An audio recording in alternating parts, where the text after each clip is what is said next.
2:42 p.m. near the Ukraine-Russia border. A ragged tree line holds its breath. Heat shimmers off gravel. Somewhere behind the trees, a technician whispers to a screen that shows nothing but numbers, wind vectors. Pressure slopes, a crawl of inertial drift in pale blue. No hero angles, no drumbeat. Just a quiet ritual, zeros lining up with zeros. He checks the microweather one last time.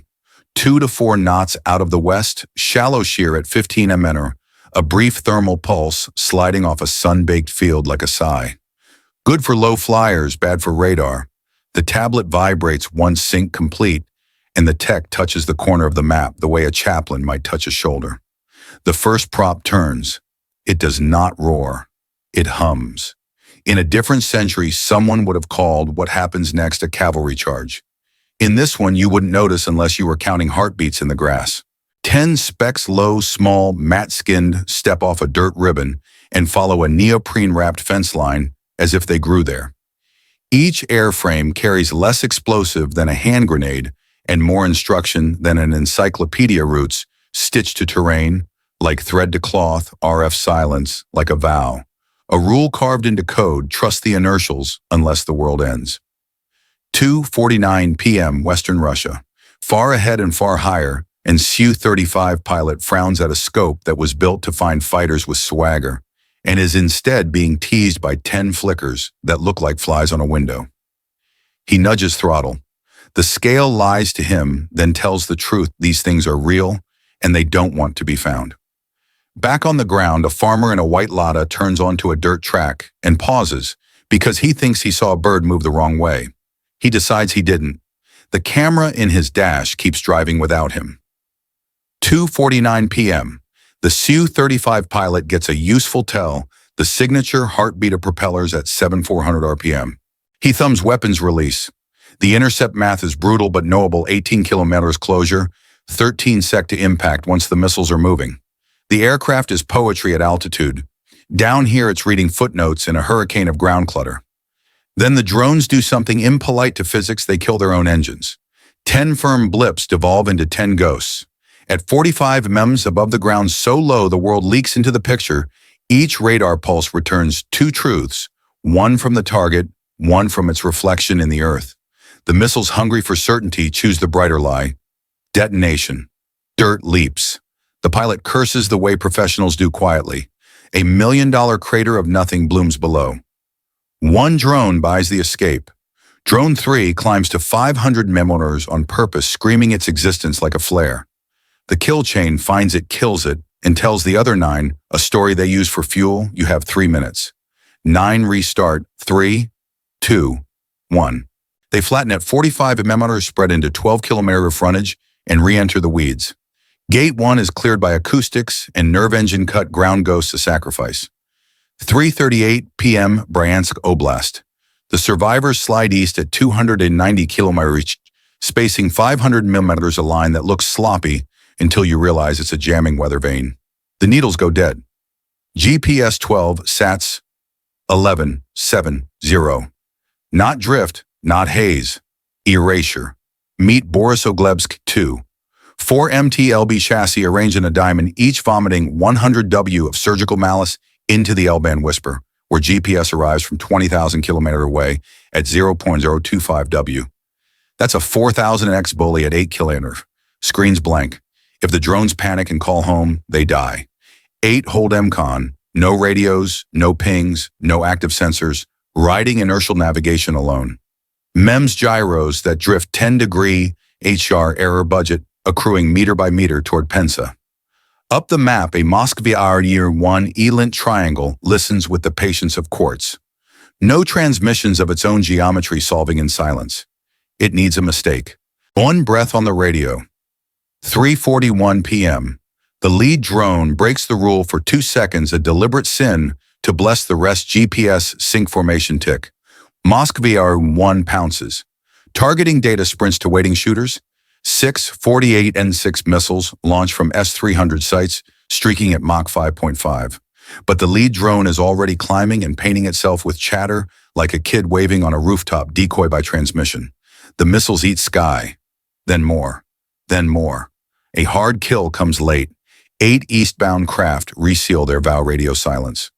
Autopilots correct against inertial drift with an honesty that looks like faith.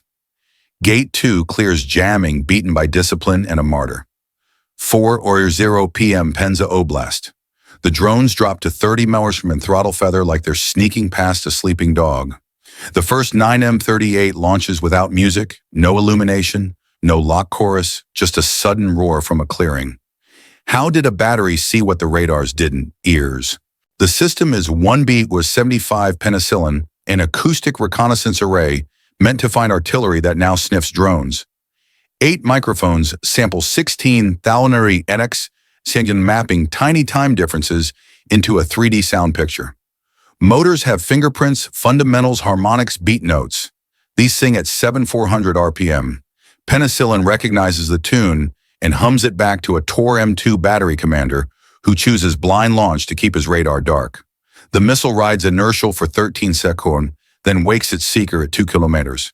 That gives a drone 2 sec to pretend to be air. One tries pulls 3G and catches a proximity fuse at 47 meter. Metallic confetti. The rest go impolite throttle dithers, 50, 170, 40%, injecting Doppler chaos into penicillin's math. 3 drop to 5 meter beneath the weapon's 10 meter minimum. Another dies straggling, 6 remain. Gate 3 is cleared by tactics terrain, and luck pilots will tell you those are not different things. 4:15 p.m. Target JSC Radio Penza, 40 hectares of factory and yard where Poliana D4M1 command systems knit S300 S400 into a single choir. Kill the choir, force each battery to sing alone. Reaction times triple. Coordination cracks. The last card on defense isn't a gun. It's Pole 21, a ring of GPS spoofers at 500 W each, not jamming, but broadcasting a better lie, crisp, perfect wrong. The drones are told they're 3 kilometers south, 500 meters high, arrowing east. The autopilot tries to reconcile altimeter truth, 45M AGL, with GPS fiction, 545M. The result is logic whiplash, bank left, right climb, descend and oscillation that tears UAVs apart without a single shot fired. One airframe refuses to argue. It executes a simple doctrine hidden in the code like a psalm trust. The plan: hold heading, hold altitude, use eyes last. Optics catch a distinctive roof line on Building 3, a roof monitor with trapezoid vents like teeth.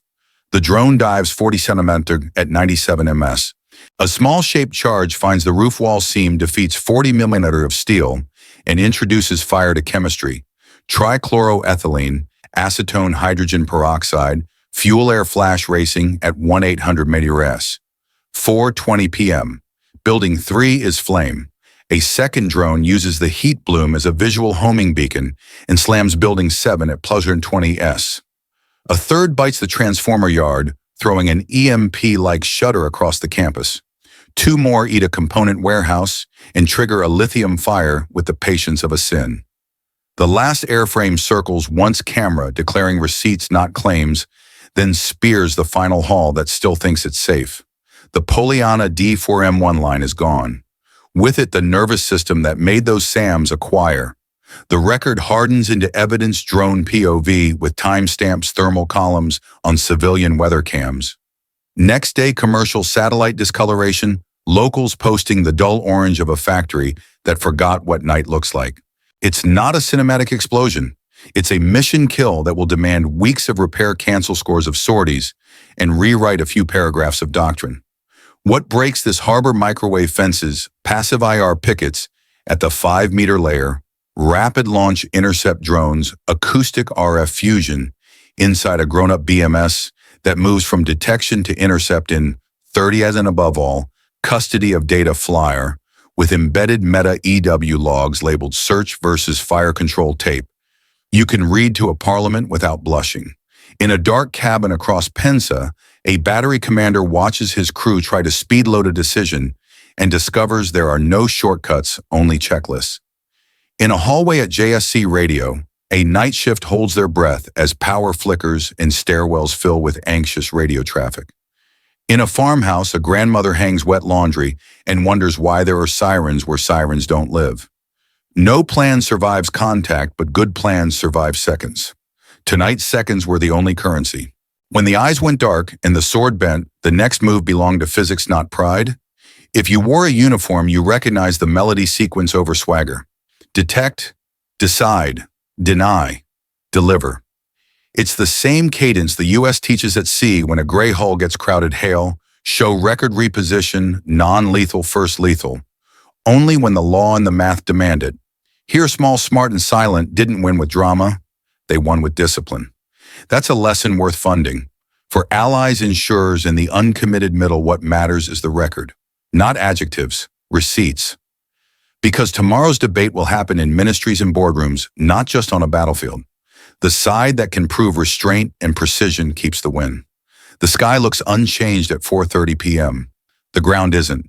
In 72 hours, a chain of moves will bend expectations, missiles, without warning, retaliation, without hesitation, and a superpower message etched into capital concrete.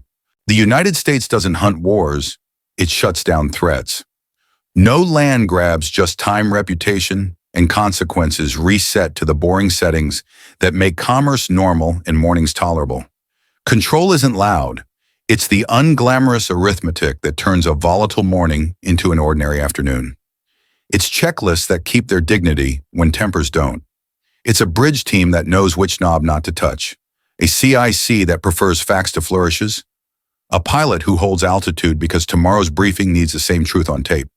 Control is choosing the angle that can't be misread in replay. Control travels. Allies read it as a promise, share tracks and risk, and we won't spend it recklessly. Insurers price it as stability days that end on schedule, keep ships in lanes and premiums sane. Adversaries file it under constraints. They can gamble on pride, but they can't bank on us losing our voice. Neutrals, the small ports and coastal towns that live by timetables, treat control as the difference between a rumor and a rule. Inside the lifelines, control is culture. It's the OOD who says sea room before anyone says speed.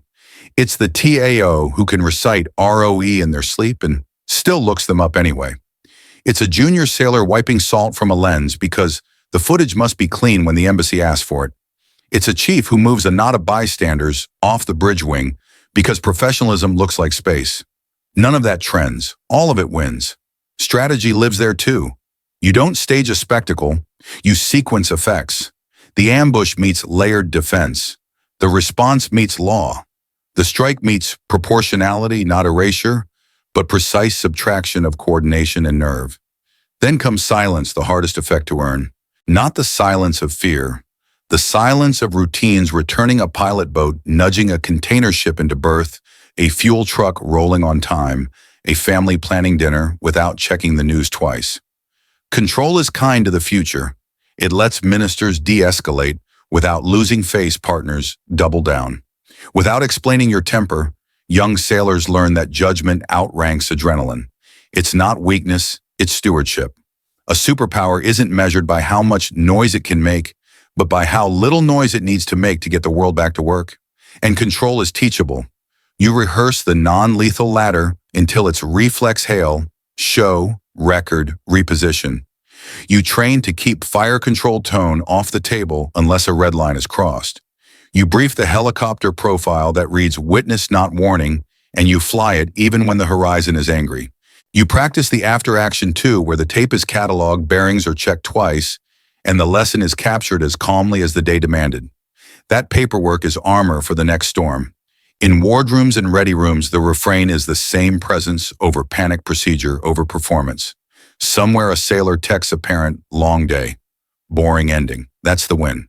So here's the question we leave with you. Was this victory about strength or a master class in discipline? Tell me where you'd put the next dollar: CUAS pickets, microwave fences, unmanned interceptors, or data custody that makes truth bulletproof. If you value law-anchored veteran caliber analysis, like, subscribe, and share this with someone who follows defense for the truth beneath the headlines. The next incident will come. It's sailors who rehearse the non-lethal ladder the way musicians rehearse scales, so that when a bad note hits the water at 2:42 p.m., the response at 4:30 p.m. sounds like a metronome, not a drum solo. It's staffs who build timelines that can be audited, not merely admired. It's commanders who prize reversibility, the option to step down a rung if the picture changes, because real power is measured in the choices you still have at minute 19. Extend the lens a little further, and you'll see why allies lean in. Coalition memory is a weapon. Link 16 tracks saved EW logs labeled Search vs. Fire Control Drone, POVs with embedded metadata, the kind of receipts that let a foreign minister defend your actions in their own parliament without burning political capital. The next time an adversary tries to litigate a firefight on TV, a dozen sovereign data sets will push back in chorus. That doesn't happen by accident. It happens because somebody funded data custody like it was ordnance. You also future-proof by making the first minute smarter. Expect AI-assisted pickets at ports and depots, micro radars stitched to passive IR and acoustic tripwires, all fused to a battle management system that moves from detection to intercept in under 30 seconds. Expect unmanned interceptors with quiet props and snap-up rails that can meet low flyers at 520 meters AGL, below the kinematic comfort zone of classic SAMs. Expect microwave fences around critical roof lines, silent, legal, unglamorous, capable of stunning or frying small airframes without the theater of a launch plume. None of that will trend on social. All of it will keep ferries on time. There's an ethical dividend, too. Control keeps international humanitarian law from becoming a slogan.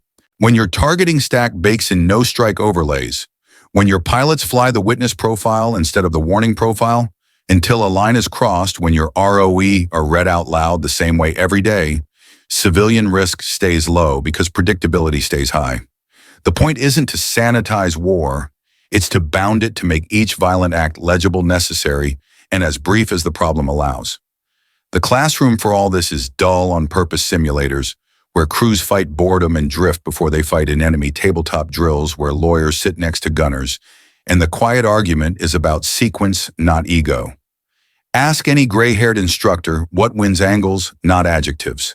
Timelines, not tempers. The lesson is old, the tools are new, and the standard hasn't moved. Prove what you did, show why you did it. Keep the door open for de-escalation the whole time.